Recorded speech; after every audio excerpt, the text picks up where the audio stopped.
नमस्कार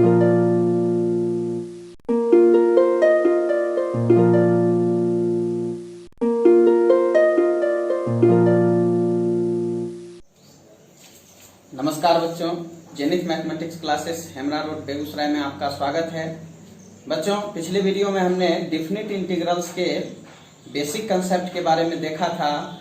कैसे किसी फंक्शन को हम इंटीग्रेट करने के बाद उसमें अपर लिमिट और लोअर लिमिट लगा करके उसका हम वैल्यू निकालते थे। तो ये सब हमने सीख चुका है। सब्स्टिट्यूशन कैसे करना है वो भी हम बताए थे पिछले ही वीडियो में। तो आज हम बात करेंगे एनसीईआरटी एक्सरसाइज 7.9 की। एनसीईआरटी एक्सरसाइज 7.9 का पहला क्वेश्चन हम देखेंगे। Definite integral of x plus 1 from -1 to 1, इसका वैल्यू आपको फाइंड करना है। ठीक है बच्चों, definite integral of x plus 1 from -1 to 1, इसका वैल्यू निकालना है। तो यहां से हम लिखेंगे, आप जानते हैं x का हम अलग अलग भी कर सकते हैं। -1 to 1 x dx प्लस 1 है, आपको पता है कांस्टेंट है, मीन्स आप सीधे यहाँ पे 1 into dx लिख सकते हैं। अब आपको पता है x का इंटीग्रेशन x²/2, यहाँ पर आपको प्लस c लेने की जरूरत नहीं है। मैंने बताया था क्यों नहीं लेना है, इसको दिखाए भी थे। तो यहाँ से कांस्टेंट टर्म है, मीन्स x हो जाएगा। तो यहाँ पर जो है बच्चों, इसका अब आप upper limit minus lower limit का वैल्यू सब्स्टिट्यूट कर देंगे। 1 अगर आप रख देते हैं यहाँ पे 1/2 माइनस, यहाँ से -1 रखेंगे तो -1 का स्क्वायर, ये भी हो जाएगा 1/2 प्लस, अब इसका वैल्यू 1 रख देंगे upper limit, minus lower limit का वैल्यू -1। तो अब जो है इसका वैल्यू 0 मिलेगा और ये -2 हो जाएगा। तो आपका आंसर जो है वो 2 आएगा। ठीक है बच्चों, तो यहां से आप बिल्कुल इजीली ब्रेक कर सकते हैं। Upper limit minus lower limit finally हम सब्स्टिट्यूट करते हैं और वैल्यू निकाल करके रख देते हैं। ठीक है बच्चों, pause the video and note it down. बच्चों यहाँ पे क्वेश्चन नंबर 2, 1/x dx, आपको पता है 1/x का log x होता है। तो log x लिखेंगे, चूंकि डिफिनिट इंटीग्रल है तो प्लस c देने की आवश्यकता नहीं है, ओनली log x, और ये अपर लिमिट 3 लोअर लिमिट 2। अब आपको पता है यहाँ पे upper limit minus lower limit रख देना है, log m-n। अब आप इसको सब्स्टिट्यूट कर सकते हैं log m/n। तो आपका आंसर जो है log 3/2 हो जाएगा। ठीक है बच्चों, अगला क्वेश्चन आपका क्वेश्चन नंबर 3, वो आपका बिल्कुल अलग अलग बेस हो जाएगा। Question number 3, 4x² - 4x³ - 5x² plus 6x plus 9 है। आप उसको अलग अलग इंटीग्रेट करके बेस कर सकते हैं, एक साथ भी इंटीग्रेट करके बेस कर सकते हैं। तो हम क्वेश्चन नंबर 4 देखते हैं। क्वेश्चन नंबर 3 को यहाँ पे हम स्किप करेंगे। Question number 4, 0 to π/4 sin 2x dx। अब यहाँ पे आपको बताए थे साइन फंक्शन है, तो इसका जो है इंटीग्रेशन -cos हो जाता है। तो -cos 2x, और x का कॉफिशिएंट 2 है, डिफरेंशिएशन में ये मल्टीप्लाई हो जाता है और इंटीग्रेशन में क्या होता है, तो नीचे आप रख देते हैं, मीन्स डिवाइड हो गया 2 से, और ये 0 to π/4, ये आपका अपर लिमिट और लोअर लिमिट लग गया। अब आपको क्या करना है, upper limit minus lower limit का वैल्यू सब्स्टिट्यूट करना है। तो आप यहां से लिख सकते हैं -cos 2 into π/4/2, ये हो गया upper limit, minus lower limit, तो एक माइनस और है तो माइनस प्लस cos 2 into 0/2, ऐसा आ जाएगा। तो यहां से वैल्यू जो है ये 2 से कैंसिल होगा, pi by 2 cos pi by 2 का वैल्यू क्या होता है 0, तो यहां से मिलेगा 0 प्लस और cos 2 इंटू 0 मीन्स cos 0 का वैल्यू 1, तो ये मिलेगा 1/2। तो कहने का मतलब आंसर आपका हो जाएगा 1/2। ठीक है बच्चों, ये आपका आंसर आ चुका है 1/2। तो इस तरह से आप ब्रेक कर सकते हैं। Question number 5 same to same cos 2x है, तो आप उसको बेस कर सकते हैं। हम एक क्वेश्चन नंबर 6 देख लेते हैं। Pause the video and note it down. देखेंगे बच्चों question number 6, e to the power x, यहां पे आपको निकालना है e to the power x का अपर लिमिट 5 और लोअर लिमिट 4 है।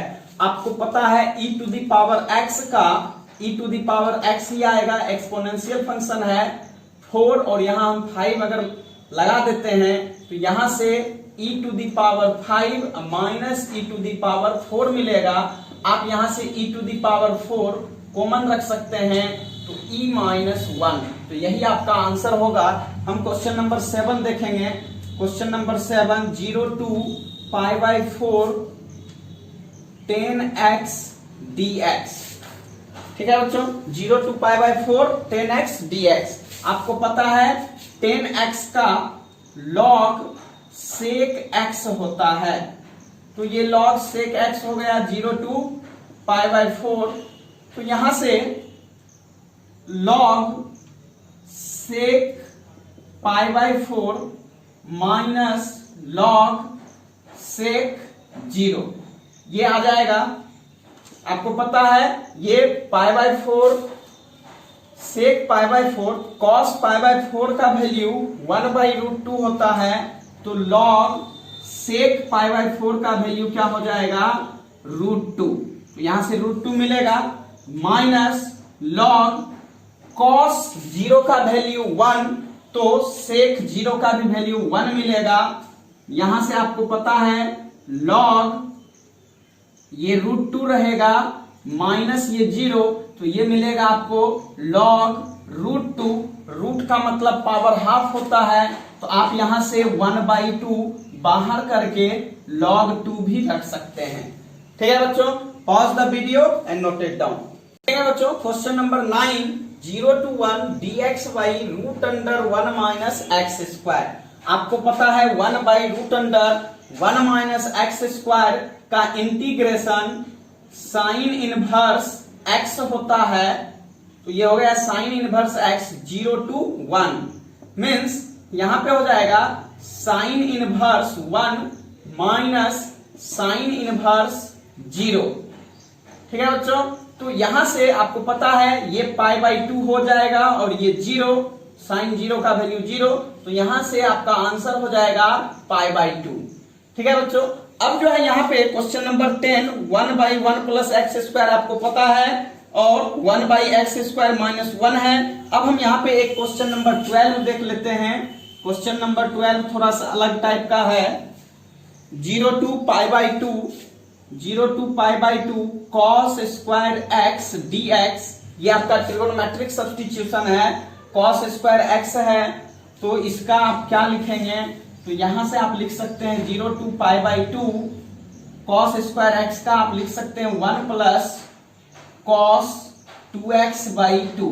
याद कीजिए multiple and sum multiple angle जो आप ट्रिगोनोमेट्री का पढ़े थे क्लास 11 में, यहाँ पे उसी का यूज है। मल्टीपल एंगल से आपको पता है cos 2x = 1,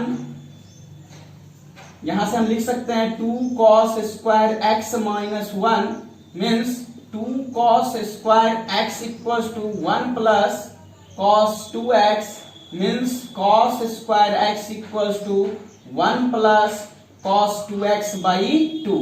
ऐसा हम पढ़े हैं क्लास 11 में ट्रिगोनोमेट्री में मल्टीपल एंगल्स में, तो इसलिए यहाँ पे cos स्क्वायर x है। तो पहले आपको जो क्वेश्चन रहता है यहाँ पे आपको ये समझना पड़ेगा कि ये कैसे ब्रेक होगा। बस यही छोटा सा कंसेप्ट है। आपने इंडेफिनिट इंटीग्रल में ढेर सारे मेथड को पढ़ा है, सब्स्टिट्यूशन मेथड पे उसको कैसे ब्रेक करना है, बाई पार्ट्स कैसे लगता है, उसके बाद इंटीग्रेशन यूजिंग पार्शियल फ्रैक्शन। तो हो सकता है यहाँ पे कुछ ऐसा भी क्वेश्चन आए जहाँ पे पार्शियल फ्रैक्शन का आपको यूज करना पड़े और फाइनली इंटीग्रेट करने के बाद upper limit minus lower limit लगा दें। तो उसी तरह से ट्रिगोनोमेट्रिक सब्स्टिट्यूशन है, ये भी आप पढ़े हैं ट्रिगोनोमेट्रिक सब्स्टिट्यूशन। अब आप इसको आराम से ब्रेक कर सकते हैं। ये देखिए 1/2 को आप अलग करते हुए 0 to π/2 dx रख सकते हैं, प्लस अब फिर से 1/2 बाहर हो जाएगा 0 to π/2 cos 2x dx। अब आप यहां से आराम से लिख सकते हैं x/2 0 to π/2 प्लस ये हो जाएगा cos का साइन होता है sin 2x बाई ये 2 नीचे भी आएगा और एक 2 पहले से है, तो ये हो जाएगा 4 0 to π/2। ठीक है बच्चों, तो यहां से अब हम upper limit minus lower limit लगा देंगे तो हो जाएगा π/4 माइनस 0। ये x/2 है, π/2 रखेंगे तो 2 नीचे आ जाएगा, तो π/4 माइनस 0 प्लस अब यहां से π/2 रखिएगा, साइन 2 इंटू π/2 करेंगे तो मिलेगा साइन π/4 माइनस साइन 2 इंटू 0 करेंगे तो साइन 0/4। ठीक है बच्चों, तो ये हो जाएगा π/4 plus sine 180 degree, sine 180 degree का वैल्यू हो जाएगा आपका 0 और साइन 0 का वैल्यू 0, तो 0/4। ठीक है बच्चों, तो यहां से π/4 प्लस 0 माइनस आप चाहे तो इसको भी आप 0/4 कर सकते हैं, कोई फर्क नहीं पड़ेगा। तो ये मिलेगा आपको π/4 प्लस 0 इक्वल्स टू π/4। तो यही आपका आंसर होगा। Pause the video and note it down. यहाँ पे question number 13 2 to 3 x dx by x square plus 1। आपको पता है अगर हम x स्क्वायर प्लस 1 को t रखते हैं तो आराम से x dx के जगह dt/2 आएगा। सब्स्टिट्यूशन मेथड में आप लोग पढ़ चुके हैं, तो यहां से हम सब्स्टिट्यूट कर सकते हैं। Put x square plus 1 equals to t, therefore dt over dx equals to 2x implies that dt/2 equals to x dx। यहां से आप लिख सकते हैं therefore I equals to ये हो जाएगा आपका 2 to 3 dt/t। यहां पे 1/2 को हम बाहर कर देंगे तो यहां से मिलेगा 1/2 log t, यहां 2 to 3 हो जाएगा। यहां से log t आ चुका है। अब आप चूंकि यहां पे सब्स्टिट्यूट जो हम किए थे x square plus 1 equals to t, तो ये इसके फॉर्म में आपका आ चुका है। लेकिन यहाँ पे 2 to 3 ये x का वैल्यू है जो कि हम चेंज नहीं किए हैं। अगर हम इसको यहीं पे चेंज कर लेते लिमिट को भी, तो आप आराम से इसको डायरेक्ट सब्स्टिट्यूट कर सकते थे। लेकिन यहाँ पे 2 और 3 जो है ये x का वैल्यू है, इसलिए सबसे पहले हमको क्या करना पड़ेगा, तो यहां से लिखना पड़ेगा 1/2 log x स्क्वायर प्लस 1। ऐसा लिखने के बाद अब जो है हम सब्स्टिट्यूट कर सकते हैं 1/2 log, यहां पे अपर लिमिट 3 अगर हम लगाते हैं तो 3 का स्क्वायर प्लस 1 कर देंगे तो 3 3 जा 9 प्लस 1, तो ये हो जाएगा log 10 माइनस 1/2 log 2 2 जा 4 प्लस 1 मीन्स log 5। यहां से 1/2 log आपको पता है m माइनस n है, इसको हम m/n में कन्वर्ट कर सकते हैं। तो यहां से 5 से ये कैंसिल हो जाएगा 2 टाइम्स में, तो मिलेगा 1/2 log 2। तो यही आपका आंसर होगा। Pause the video and note it down. देखेंगे बच्चों क्वेश्चन नंबर 18। अब आप यहाँ पे क्वेश्चन नंबर 14, 15, 16, 17 ये सारा क्वेश्चन खुद से कर लेंगे, सब्स्टिट्यूशन से ही ये आ जाएगा। हम क्वेश्चन नंबर 18 को एक थोड़ा सा देख लेते हैं। 0 to π आप देख रहे हैं sign square x by two minus cos square x by to है। ट्रिग्नोमेट्रिक सब्स्टिट्यूशन आपको पता है, cos square A by two minus sine square A by two अगर रहता है इसको हम कॉस ए लिखते हैं। तो यहां से ये आपका फॉर्मूला होता है। अगर हम इस पे बेस करना चाहेंगे तो सबसे पहले माइनस को हमको कॉमन रखना पड़ेगा, cos square x by two minus sine square x by two, ऐसा हम रखेंगे। तो यहां से 0 to pi minus cos x dx ऐसा मिलेगा। कॉस एक्स का इंटीग्रेशन साइन एक्स होता है, तो ये माइनस रहेगा ही रहेगा। साइन एक्स 0 टू पाई हो जाएगा, means sign minus sine pi minus minus plus sign 0, means इसका भी वैल्यू 0 प्लस 0 करेंगे तो 0 आएगा। तो यहां से आपका वैल्यू आ चुका है 0। बच्चों इस वीडियो में हम यहीं तक रखेंगे। क्वेश्चन नंबर 19, 20 और 21, 22 आपका ऑब्जेक्टिव है। तो ये सारा क्वेश्चन आप खुद से डील कर लेंगे।